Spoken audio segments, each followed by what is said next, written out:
పితా పుత్ర పవిత్రాత్మ నామమున ఆమెన్.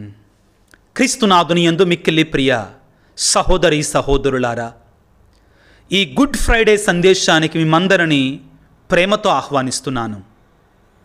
మార్కు సువార్త 15వ అధ్యాయము 33వ వచనం నుండి 39వ వచనం వరకు శ్రద్ధగా ఆలకించుదాం. మధ్యాహ్నం నుండి 3 గంటల వరకు భూమండలమెల్లా చిమ్మ చీకటలు క్రమ్మెను. పగలు 3 గంటల సమయమున ఎలోయి ఎలోయి లామా సబక్తాని అని యేసు బిగ్గరగా కేక పెట్టెను. నా దేవా నా దేవా, నన్ను ఏల చెయ్యి విడనాడితివి అని దేని అర్థము. అది విన్నవారు ఇతడు ఏలియాని పిలుచుచున్నాడు అనిరి. ఒకడు పరిగెత్తిపోయి నీటిపాచిని తీసుకుని వచ్చి పులిసిన ద్రాక్షారసములో ముంచి ఒక కోలకు తలిగించి ఆయనకు త్రాగుటకు ఇచ్చి, తాళుడు, ఏలియా ఇతనని సిలువ నుండి దింపవచ్చునేమో చూతము అని పరిహసించెను. యేసు బిగ్గరగా కేక వేసి ప్రాణము విడిచెను. అప్పుడు దేవాలయపు తెర పైనుండి క్రింది వరకు 2గా చీలిపోయెను. ఇట్లు యేసు ప్రాణం విడిచినట్టును చూచి అతట నిలిచి ఉన్న శతాధిపతి నిస్సందేహముగా ఇతని దేవుని కుమారుడే అని పలికెను. క్రీస్తునాథుని యందు మిక్కిలి ప్రియ సహోదరి సహోదరులారా, గుడ్ ఫ్రైడే ప్రతి క్రైస్తవునికి కూడా పరమ పవిత్రమైన పరిశుద్ధమైనటువంటి రోజు. దేవుడు మన కొరకై ప్రాణం పెట్టినటువంటి రోజు. ప్రియులారా, క్రీస్తు ప్రభు మరణించినటువంటి వాక్యాన్ని మనం ధ్యానం చేశాం. క్రీస్తు మరణాన్ని మనం ఏ విధంగా అర్థం చేసుకోవాలి? సిలువలో ఆయన చేసినటువంటి ఆ ప్రాణ త్యాగాన్ని మనం ఏ విధంగా అర్థం చేసుకోవాలి? ఈ ప్రభు యొక్క ప్రాణత్యాగాన్ని అర్థం చేసుకోవడానికి మీ ముందు ఒక చిన్న ఉపమానాన్ని ఉంచదలుచుకున్నాను. అమెరికాలో అరిజోనా అనే ప్రాంతం ఒకటి ఉంది. కొన్ని సంవత్సరాల క్రితం ఈ అరిజోనా అనే ప్రాంతంలో ఒక హృదయ విదారకమైన సంఘటన జరిగింది. అదేమిటి అంటే, అది ఒక వ్యవసాయదారుల కుటుంబం, ఒక గ్రామం. తల్లిదండ్రులు రోజంతా పనిచేసుకోవటానికి దూర ప్రాంతానికి వెళ్ళారు. ఆ తల్లిదండ్రులకి 2 పిల్లలు. కుమారుడు అన్న, చెల్లి చిన్న పాప. ఇంట్లో దోగాడుతూ ఉంది. అన్న ఖాళీగా ఉన్నాడు కదా అని, వ్యవసాయదారుల కుటుంబం కాబట్టి ఆ ఇంటి ప్రక్కనే ఉన్నటువంటి పొలంలోకి వెళ్ళి పనిచేస్తూ ఉన్నాడు. వారిది పేద కుటుంబం. మట్టి గోడలు, మట్టి ఇల్లు. ఆ చిన్న పాప దోగాడుతూ తెలియక ఆ ప్రక్కనే ఉన్న మట్టి పెళ్ళలని కదిపింది. దాని వెనకనే దాగి ఉన్నటువంటి విషనాగు బుసలు కొట్టడం ప్రారంభించింది. ఆ పాపకి దగ్గరగా వచ్చింది. అన్న దూరం నుండి దాన్ని చూశాడు. ఆ పాము చాలా కొండ సిలువలాగా చాలా పెద్దగా ఉంది. పరిగెట్టుకుంటూ వచ్చాడు.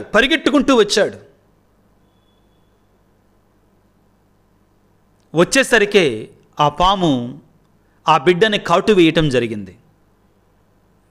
పరిగెట్టుకుంటూ వచ్చినటువంటి అన్న తనకు దొరికినటువంటి ఆ బడితతో, కర్రతో ఆ పాముని చావకొట్టాడు, చంపివేశాడు. కానీ తన చెల్లిని ఆ పాము అప్పటికే కరిసింది. కాబట్టి ఆ గాయమైనటు ప్రాంతంలో గట్టిగా ఒత్తాడు, విషాన్ని మొత్తాన్ని ఒత్తాడు. కానీ తెలియని భయం, ఏమో ఇంకా ఆ గాయము దగ్గర విషం ఏదైనా ఉంటే నా చెల్లి చనిపోతుంది కదా, నా చెల్లి చనిపోకూడదో అనే ఉద్దేశంతోటి తన నోటిని ఆ గాయము దగ్గర పెట్టి ఆ యొక్క రక్తాన్ని అంతటిని కూడా పీల్చి బయటికి ఊశాడు. చెల్లి క్షేమం అనుకున్నాడు. దురదృష్టం ఏంటంటే ఈ కుర్రవాడి నోటిలో ఒక చిన్న కురుపు ఉంది, ఒక చిన్న పుండు ఉంది. ఆ పాము విషం ఈ కుర్రవాడి యొక్క నోటిలో ప్రవేశించి శరీరంలోనికి వెళ్ళి చివరికి తల్లిదండ్రులు వచ్చేసరికి పాము చనిపోయింది, చెల్లి బ్రతికింది. చెల్లిని బ్రతికించటం కొరకై అన్న చనిపోయి ఉన్నాడు. విషమంతా తన శరీరం పాకింది. క్రీస్తునందు మిక్కిలి ప్రియులకు దేవుని బిడ్డలారా, సిలువలో యేసు ప్రభు చేసినట్టు ఆ ప్రాణార్పణకి ఖచ్చితంగా ఈ ఉపమానాన్ని మనం పూర్తిగా పోల్చలేమండి. ఆయన చేసినటువంటి బలికి, ఆయన చేసినటువంటి ఆ ప్రాణత్యాగానికి నేను ఇప్పుడు చెప్పినట్టు ఈ సంఘటనని పూర్తిగా పోల్చలేకపోవచ్చు. కానీ కొన్ని అంశాలు మాత్రం తప్పనిసరిగా మనం క్రీస్తు ప్రభు యొక్క మరణాన్ని అర్థం చేసుకోవటానికి ఈ సంఘటన నుంచి మనం పోల్చుకోవచ్చు. ప్రభునందు ప్రియులకు దేవుని బిడ్డలారా, సాతానుడు అనేటువంటి ఆదిలో ఏదెను వనములో ఏ విషనాగు అయితే, ఏ పాము రూపమునైతే సాతానుడు అనేటువంటి వాడు మానవాళిని పాపములోనికి నెట్టివేశాడో, లాగివేశాడో, అదే సాతానుడు ప్రియులారా మానవాళిని ఇంకా కూడా పాపము ద్వారా కాటు వేస్తూనే ఉన్నాడు. తన విషయాన్ని మానవులలోనికి పంపించి మానవ సమాజాన్ని, మానవ యొక్క తత్వాన్ని ప్రియులారా చిందరవందర చేస్తూనే ఉన్నాడు, గలిబిలి చేస్తూనే ఉన్నాడు. పాపపు ప్రవాహములో కొట్టుకొని పోతూ మానవులను నిత్య నరకాగ్నికి నడిపిస్తూ ఉన్నాడు. తాను ప్రేమించినటువంటి మానవాళి, తన రూపాకారాలతో కలుగు చేసుకుంటే మానవాళి, తన సృష్టిగా చేసుకుంటే మానవాళి ఈ సాతాను యొక్క బారిన పడి నశిస్తూ ఉండగా ఆ ప్రేమామయుడైన దేవుడు చూసి తట్టుకోలేకపోయాడు, భరించలేకపోయాడు. కాబట్టే యోహాను 3:16లో చెప్పినట్లుగా దేవుడు లోకమును ఎంతో ప్రేమించి తన అద్వితీయ కుమారుని ఈ లోకానికి పంపించాడు. దేనికోసం? తన మరణము ద్వారా మనందరము కూడా రక్షించబడాలి అని. క్రీస్తునాథుని యందు మిక్కిలి ప్రియులకు సహోదరి సహోదరులారా, పునీత ఫుల్టన్ షీన్ బిషప్ గారు, అమెరికా బిషప్ గారు ఏమంటారు అంటే, ఈ లోకములో పుట్టే మానవులందరూ కూడా నేను జీవించాలి జీవించాలి జీవించాలి అని ఈ లోకములోనికి వస్తారు. కానీ దేవుని కుమారుడైన క్రీస్తు ఒక్కడే ఈ లోకానికి నేను మరణించాలి, నేను మరణించటానికే పుట్టాను, మానవాళి పాప పరిహారార్థమై నేను మరణించటానికి ఈ లోకంలో పుట్టాను అంటూ ఈ లోకంలోనికి వచ్చాడు. ఈ లోకంలో జీవించే మానవులందరూ కూడా నేను ఇంకా ఎక్కువ రోజులు జీవించాలి, ఇంకా ఎక్కువ రోజులు బ్రతకాలి అనుకుంటే ఒక్క క్రీస్తు ప్రభువు మాత్రమే నేను ఎప్పుడు చనిపోతా, నా గడియ ఎప్పుడు వస్తుంది, ఆ గడియ కోసం నేను పుట్టాను, ఆ గడియ నాకు కావాలి అని కోరుకున్నాడు ప్రియులారా. ఎందుకని? ఆయన మరణము మనకి ఒక విముక్తి ధనముగా దేవుడు ప్రసాదించి ఉన్నాడు పిల్లారా. ఆయన సిలువలో చెందినట్టు ఆ మరణము ద్వారా నీవు నేను కూడా రక్షించబడ్డాం, పరలోక ప్రాప్తిని పొందుకున్నాం ప్రియులకు దేవుని బిడ్డలారా. ఇదిగో ఈ రోజున ఆ కరుణామయుడు దయామయుడు పిల్లారా మార్కు సువార్త 16వ అధ్యాయములో ఏమంటున్నాడు? నా దేవా నా దేవా నన్నేల విడనాడితివి అని బిగ్గరగా కేకపెట్టి నీ కొరకై నా కొరకై మరణిస్తూ ఉన్నాడు. అవును ప్రియులకు దేవుని బిడ్డలారా, ఎందుకు క్రీస్తు ప్రభు సిలువలో మరణించాలి అంటే మనం చాలా సమాధానాలు ఇవ్వచ్చండి. యూదులు ఆయన మీద నిందారోపణ మోపారు, పిలాతుడు ఆయనకి మరణశిక్ష విధించాడు, హెరోదు, అన్న, కైఫ్ అనేటువంటి వారు కూట సాక్ష్యాలు పలికించారు, ఆయన మీద నేరారోపణ చేశారు, ఆయన చేసిన అద్భుతాలు తట్టుకోలేకపోయారు. ఇవన్నీ మనం చెప్పవచ్చు ప్రియులారా బైబిల్ గ్రంథ ఆధారంగా. కానీ కడన మనం ఇవ్వాల్సిన సమాధానం ఏమిటంటే, ఎందుకు యేసుప్రభు మరణించాడు అంటే, నిన్ను నన్ను కాపాడటము కొరకే, రక్షించటము కొరకే, నిత్య జీవితం ప్రసాదించటము కొరకే, పరలోక ప్రాప్తిని అనుగ్రహించటము కొరకే. ఇదే ప్రధాన కారణం ప్రియులకు దేవుని బిడ్డలు. ఇది తప్ప మరొక కారణం లేదు. పేతురు గారు రాసిన మొదటి లేఖలో 3వ అధ్యాయం 18వ వచనంలో ప్రియులారా, ఇదే సత్యం మనకి ఎరుకపరచబడుతుంది. పేతురు రాసిన మొదటి లేఖ 3వ అధ్యాయం 18వ వచనంలో ప్రియులారా,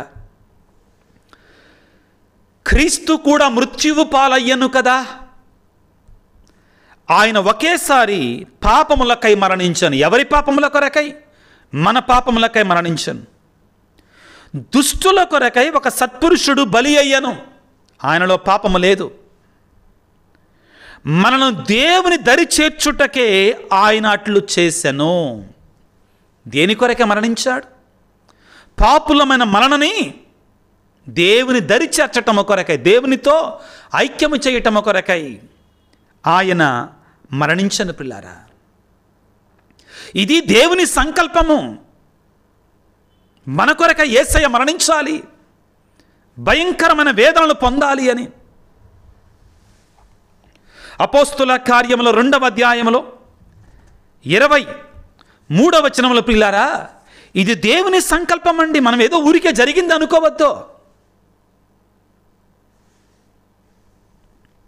దేవుని సంకల్పమును అనుసరించియు, అపోస్తుల కార్యాలు 2:23 నుండి, దేవుని సంకల్పమును అనుసరించియు, ఆయన భవిష్యత్తు జ్ఞానమును అనుసరించియు అప్పగింపబడిన ఈ యేసును మీరు పాపులచే సిలువ వేయించి చంపించితిరి. జాగ్రత్తగా వాక్యాన్ని ధ్యానం చేయండి పిల్లారా. ఈ యొక్క గుడ్ ఫ్రైడే రోజున దేవుని సంకల్పమును అనుసరించి, ఆయన భవిష్యత్తు జ్ఞానం అనుసరించి అప్పగింపబడిన ఈ యేసును మీరు పాపుల చేతికి అప్పగించి సిలువ వేయించి చంపించితిరి. మరణము ఆయనను బంధించి ఉంచుట అసాధ్యము కనుక దేవుడు మరణవేదనను తొలగించి ఆయన మృతులలో నుండి పైకి లేపెను. ఇది దేవుని సంకల్పం ప్రియులారా. ఏమిటి?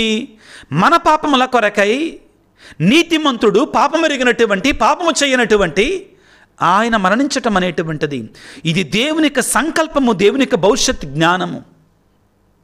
ఆయన ఎట్టి పాపము చేయలేదని హెబ్రీ పత్రిక 4వ అధ్యాయంలో ప్రియులారా చాలా స్పష్టముగా మనకు తెలియజేయబడుతుంది. ఏమంటున్నాడండి?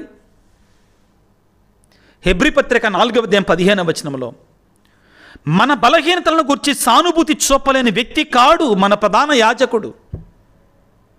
అంతేకాక మన వలె అన్ని విధములుగా శోధించబడి పాపము చేయనటువంటి వ్యక్తి ప్రధాన యాజకుడు. పాపము చేయల ఆయన. పాపము చేసినటువంటి వానికి శిక్ష కదా, మరి పాపము చేయనటువంటి వానికి ఎందుకు శిక్ష? ఆ సందేహాన్ని మనం నివృత్తి చేసుకోవాలి. దాన్ని మనం తెలియజేయడానికి ప్రథమంగా యెషయా గ్రంథము 53వ అధ్యాయములో 8వ వచనం నుంచి జాగ్రత్తగా చదువుకున్న పిల్లారా,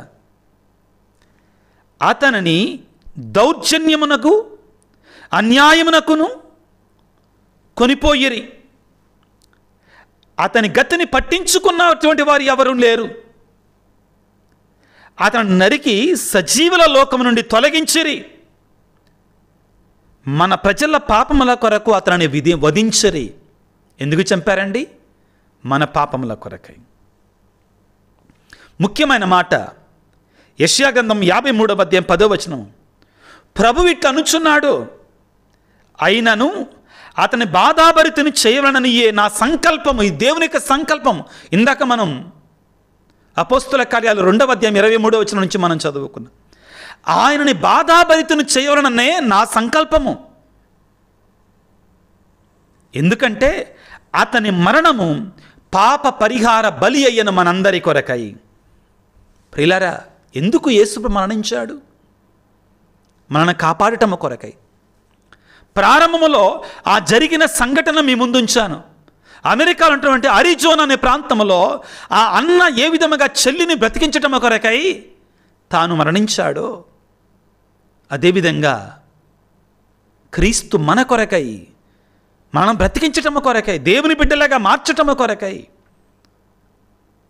దేవుని దగ్గరకు దరిచేర్చటము కొరకై, మన పాపాలు క్షమించబడటము కొరకై, దేవునితో మనలా సమైక్యపరచటము కొరకై ఆయన మన కొరకై సిలువలో బలి అయ్యాడు.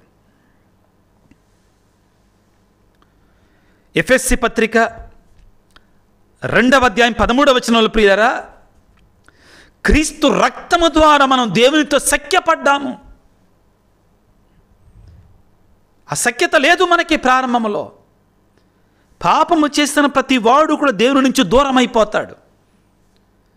దుడుకు చిన్నవాడి యొక్క ఉపమానములో లూకాసు వార్త 15వ అధ్యాయం 14వ వచనములో 11 నుంచి మనం చదువుకుంటే, అతడు తండ్రి వద్ద నుండి తన ఆస్తిని తీసుకున్న తర్వాత ఏం చేస్తున్నాడు? దూర దేశమునకు వెళ్ళిపోయాను. ఈ దూర దేశానికి వెళ్ళటం అనేటువంటిది మన పాప స్థితికి సాదృశ్యంగా ఉంటుంది. అంతకంటే ఎక్కువగా దేవుని నుండి మనకున్నటువంటి ఆ దగ్గర బంధాన్ని తెంచుకుంటున్నాం, మనం దూరం అయిపోతున్నామండి. మరి ఎలా? పాత నిబంధన గొర్రెల యొక్కయు, మేకల యొక్కయు, ఎద్దుల యొక్కయు బలుల ద్వారా ఈ ఐక్యత, సమైక్యత, దేవుని దరిచేర్చడం అనేటువంటిది అసాధ్యమైంది, సాధ్యపడలేదు. చివరిగా దేవుని గొర్రెపిల్లైన క్రీస్తు యొక్క రక్తము చేత మనం మరలా దేవుని దరిచేర్చబడ్డాము. కొరింథీయులకు రాసిన మొదటి లేఖలో 5వ అధ్యాయం 21వ వచనములో, మన నిమిత్తము యేసు పాపముగా ఎంచబడి మనల్ని దేవుని దరికి చేర్చాడు. దేనికోసం ఆయన మరణం? సైతాను నుండి మనల్ని విముక్తి చేసి దేవుని దరి చేర్చటానికి, దేవునితో సఖ్యపరచటానికి, దేవునితో ఒకటి చేయటం కొరకై. అవును ప్రియులారా, ఇదే ప్రధానమైన ఉద్దేశం. మార్కు సువార్త 10వ అధ్యాయం 45వ వచనములో ఇంకా స్పష్టముగా ఈ సత్యం మనకు తెలియజేస్తున్నాడు. ఎందుకు ఆయన మరణించాడు? యేసయ్య నోటిలోంచి మనం వింటామండి. ఏమంటాడు స్పష్టముగా?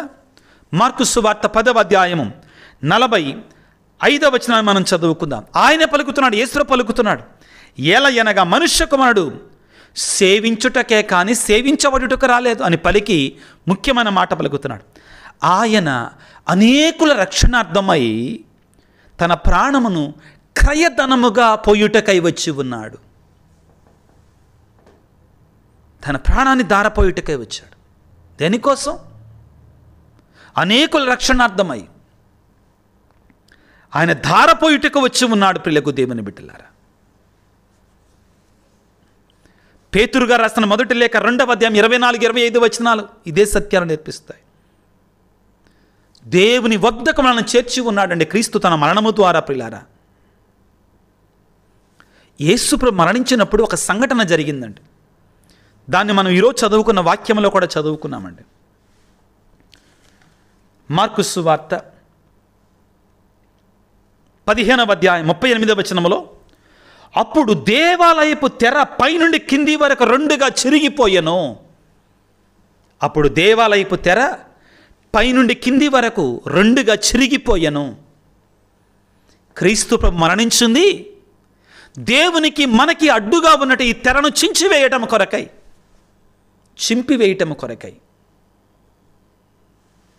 యూదుల సంప్రదాయం ప్రకారం దేవాలయంలో అడుగుపెట్టాలంటే పురుషుడై ఉండాలి, గర్భగుడిలో అడుగుపెట్టాలంటే యాజకుడై ఉండాలి. హోలీ ఆఫ్ హోలీస్, అతి పరిశుద్ధ స్థలంలోనికి ఒకే ఒక వ్యక్తి అడుగుపెట్టవచ్చు. ఆయనమే ప్రధాన యాజకుడు, అది కూడా సంవత్సరానికి ఒక్కసారి మాత్రమే. దేవుని చేరటం ఇంత కష్టతరం అయిపోయిందా? దేవుడు ఆ యొక్క యేసయ్య ఆ కష్టతరమైనటువంటి దానిని సుసాధ్యం చేయడానికి వచ్చాడు. ఆ హోలీ ఆఫ్ హోలీస్కి, పవిత్ర స్థలానికి మధ్యలో ఒక పెద్ద తెర ఉంటుందంటండి. కొన్ని ఏనుగులు పట్టి లాగినా చెరగదంటండి. అది యూదులు అంతగా దానిని భద్రపరుచుకునేవారు. కానీ యేసు ప్రభు సిలువలో మరణించినప్పుడు ఎవ్వరి ప్రమేయం లేకుండానే అది చిరిగిపోయింది. ఏంటంట అంటే, ప్రియులారా, దేవునికి మానవునికి మధ్య వంటి అడ్డు కూడా తొలగిపోయింది. దానికోసమే యేసు మరణించాడు. దేవునితో మనం ఐక్యం చేయబడ్డాం, దగ్గరికి రాబడ్డాం క్రీస్తు మరణము ద్వారా. ప్రియులకు దేవుని బిడ్డలారా, ఎక్కడ దూరం అయిపోయాం? ఇది ఆదికాండం 3వ అధ్యాయం 8వ వచనంలో ప్రియులారా, దూరం అయిపోయిన మానవుడు ఇప్పుడు దగ్గర చేర్చబడుతున్నాడు. కాబట్టి ఎందుకు యేసుప్రభు శిలువలో మరణించాలి అంటే, దూరమైన మానవుని దేవుని దరి చేర్చటానికి, సఖ్యత లేని మానవుని దేవునితో సఖ్యత చేయటానికి, పరలోకాన్ని కోల్పోయిన మానవునికి తిరిగి పరలోకాన్ని ఇవ్వడానికి, రక్షణ భాగ్యాన్ని ఇవ్వడానికి, మానవాళిని సకల మానవాళిని రక్షించటం కొరకే పిల్లారా. ఎందుకు యేసుప్రభు శిలువలో మరణించాలి పిల్లారా అంటే, ముఖ్యమైనటువంటి మరొక మాట ఏంటంటే, దేవుని ప్రేమ మనకు ఎరుకపరచటానికి, దేవుని ప్రేమ ఎంత గొప్పదో మనకు తెలియజేయడానికి. మానవునికి అర్థము కావటల్లా, దేవుని ప్రేమ ఎంత గొప్పదో తెలుసుకోలేకపోతున్నాం మనం ప్రియులారా. కాబట్టే యోహాను 3:14-16 వరకు మనం చదువుకుంటే, దేవుడు లోకమును ఎంతో ప్రేమించి తన అద్వితీయ కుమారుని ఈ లోకానికి ప్రసాదించాడు. దేనికోసం? తన అద్వితీయ కుమారుని కూడా ఈ పాప మానవాళి కొరకై త్యాగం చేశాడు. అంత గొప్పది దేవుని యొక్క ప్రేమ. అర్థం చేసుకోవటానికి క్రీస్తు సిలువను చూసైనా, ఆయన సిలువ మరణాన్ని చూసైనా కానీ దేవుని ప్రేమను మనం అర్థం చేసుకోవాలి. రోమపత్రిక 5వ అధ్యాయం 8వ వచనంలో ప్రియులారా, ఇదిగో క్రీస్తు మరణము ద్వారా మనం ఏ రీతిగా దేవుని యొక్క ప్రేమని అర్థం చేసుకోవాలి అనే సత్యాన్ని మనం తెలుసుకుంటాం ప్రియులకు దేవుని బిడ్డలారా. కానీ మనం పాపాత్ములమై ఉన్నప్పుడే క్రీస్తు మన కొరకే మరణించను కదా, ఇట్లు దేవుడు మనపై తనకు ఉన్న ప్రేమను చూపుచున్నాడో. పాపులమైన మన కొరకై తన కుమారుని త్యాగం చేయడం ద్వారా దేవునికి మన మీద ఎంత ప్రేమ ఉందో తెలియజేస్తున్నాడు. రోమపత్రిక 8వ అధ్యాయం 32వ వచనంలో ప్రియులారా, ఇదిగో యేసుప్రభు ఎందుకు మరణించాడు అంటే, దేవుని యొక్క ప్రేమని మనకు తెలియజేయటం కొరకే. ఆయన తన సొంత కుమారుని కూడా మన అందరి కొరకే వెనుదీయలేదు. మరి ఇతరమైన సమస్తమును కూడా మనకు ఉచితముగా ప్రసాదించాడు. దేవుని యొక్క అపారమైన ప్రేమ. సిలువ ప్రియులారా, దేవుని ప్రేమను మనకు జ్ఞాపకం చెయ్యాలి. యేసయ్య సిలువ మరణం ప్రియులకు దేవుని బిడ్డలారా, ఆయన ఆ తండ్రి ప్రేమను మనకు జ్ఞాపకం చెయ్యాలి. ఇదే ప్రధానంగా ఉండాలి. సిలువ మనం భయపెట్టడం కాదు, సిలువ మనకు గగుర్పరచటం కాదు. దేవుని ప్రేమ నా మీద ఎంత ఉందా? చాలాసార్లు మీకు చెప్పాను కదా, ఒక చిన్న పిల్లవాడు యేసయ్య దగ్గరికి వెళితే ప్రభు అంట సిలువలో మాట్లాడటం ప్రారంభించాడు చిన్న పిల్లవాడితో. యేసయ్య, మా అమ్మ చెప్పింది నువ్వు నన్ను ప్రేమిస్తున్నావని. ఎంత ప్రేమిస్తున్నావు? ఆ చిన్న పిల్లవాడి భాషలో ఇంత ప్రేమిస్తున్నావంటే సిలువలో ఉన్న యేసు, లేదు ఇంకా ఎక్కువగానంట.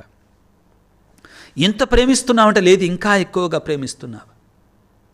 ఇంత ప్రేమిస్తున్నావంటే, లేదు ఇంకా ఎక్కువగా ప్రేమిస్తున్నానని యేసయ్య తన 2 చేతులు సిలువలో చాచి ఇంత ప్రేమిస్తున్నా అంటే ఏంటి, ఆదియును అంతమును లేకుండా, హద్దులు ఎలలు లేకుండా నేను ప్రేమిస్తున్నానని చెప్పి సిలువలో ఆయన మన కొరకై మరణించాడట బిడ్డలారా. ఇది ఆయన ప్రేమ. దేవునితో సఖ్యపరచటము కొరకై, అదేవిధంగా దేవుని ప్రేమని ఎరుకపరచటము కొరకై. రోమపత్రిక 3వ అధ్యాయం 25, 26 వచనాలు ఈ విధంగా సెలవిస్తున్నాయి పిల్లారా.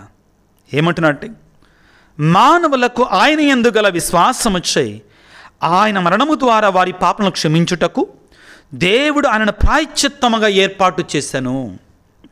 దేవుడు మనల్ని నీతిమంతులుగా ఎట్లు చేసెనో ప్రదర్శించుటకై ఆయన క్రీస్తును అనుగ్రహించను. దేనికోసం అండి?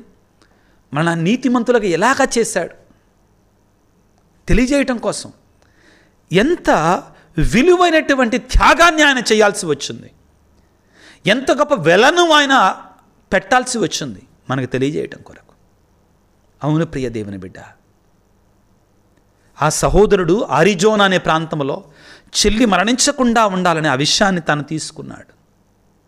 పాపం అనే విషయాన్ని సిలువలో యేసయ్య మన కొరకే ప్రియులారా ఆయన భుజాల మీద వేసుకున్నాడు, మనల్ని రక్షించాడు పిల్లారా. మన పాపాన్ని విడిచి సిలువ దరి చేరి ఆయనకి రక్షణ భాగ్యాన్ని పొందుకోవడానికి ప్రయత్నం చేద్దాం. దేవుని కృపని స్వీకరించడానికి ప్రయత్నం చేద్దాం. పిల్లరా, దేవుని సన్నిధిలో ఎక్కువ సమయాన్ని గడపడానికి ప్రయత్నం చేద్దాం. ఆయన సిలువ వంక చూడటానికి ప్రయత్నం చేద్దాం. ఆయన సిలువ త్యాగాన్ని, దేవుని ప్రేమను, దేవుని యొక్క సఖ్యతను గురించి ధ్యానం చేయడానికి ప్రయత్నం చేద్దాం. తలలు వంచి వేడుకుందాం. పిల్లరా, సర్వశక్తిమంతుడా, సర్వోన్నతుడా, పాపులమైనటువంటి మా కొరకై నీవు సిలువలో నీ ప్రాణార్పణము చేసి మమ్మ పాపము నుండి విమోచించావు. నీకు స్తోత్రాలు తండ్రి. ఓ కరుణామయ, ఓ దయామయ, ఓ సిలువదారి, నీకు స్తోత్రాలు, నీకు స్తోత్రాలు, నీకు వందనాలు ప్రభువా. నీ సిలువ రక్తముతో మా పాపాలు కడిగివేయండి. నీ పరిశుద్ధ రక్తముతో మా దోషాలు శుద్ధి చేయండి. నీ సిలువ పాటులను చూసైనా, నీ సిలువ మరణాన్ని చూసైనా మా పాపాలకి మేము దూరముగా ఉండి నీ దరి చేరుకునే కృపను మాకు దయచేయి తండ్రి. నీ ఆత్మశక్తితో మమ్మ అభిషేకించండి తండ్రి. నీ సిలువే మాకు ఆయువు, నీ సిలువే మాకు రక్షణ, నీ సిలువలోనే మాకు నిత్య జీవితము తండ్రి. ఆ సిలువలో నుండి ధారలుగా ప్రవహిస్తున్నటువంటి ఆ రక్షణ రక్తాన్ని ప్రభు మా మీద ప్రోక్షించండి, మమ్మ శుద్ధి చేయి. ఈనాడు ప్రభువా, ఎంతోమంది బిడ్డలు నీ దరి చేరి నీ పాటలను ధ్యానం చేస్తుండగా ప్రభు ప్రతి బిడ్డను కూడా మీరు దీవించండి. పాపాన్ని విడిచి పరిశుద్ధత వైపు ప్రయాణం చేయడానికి, నీ సిలువకి మా శరీరం అంటగొట్టుకోవడానికి కావాల్సిన శక్తిని మాకు దయచేయమని మా ప్రభు అయిన క్రీస్తు ద్వారా వేడుకొనుచున్నాము తండ్రి. ఆమెన్. ప్రభువు మీతో ఉందురుగాక, మీ ఆత్మతో ఉందురుగాక. సర్వశక్తి గల సర్వేశ్వరుడు పిత, పుత్ర, పవిత్రాత్మ మిమ్మందరిని చల్లగా దీవించి ఆశీర్వదించి కాపాడుదురుగాక. God bless you. దేవుడి మిమ్ము దీవించుగాక. ఆమెన్.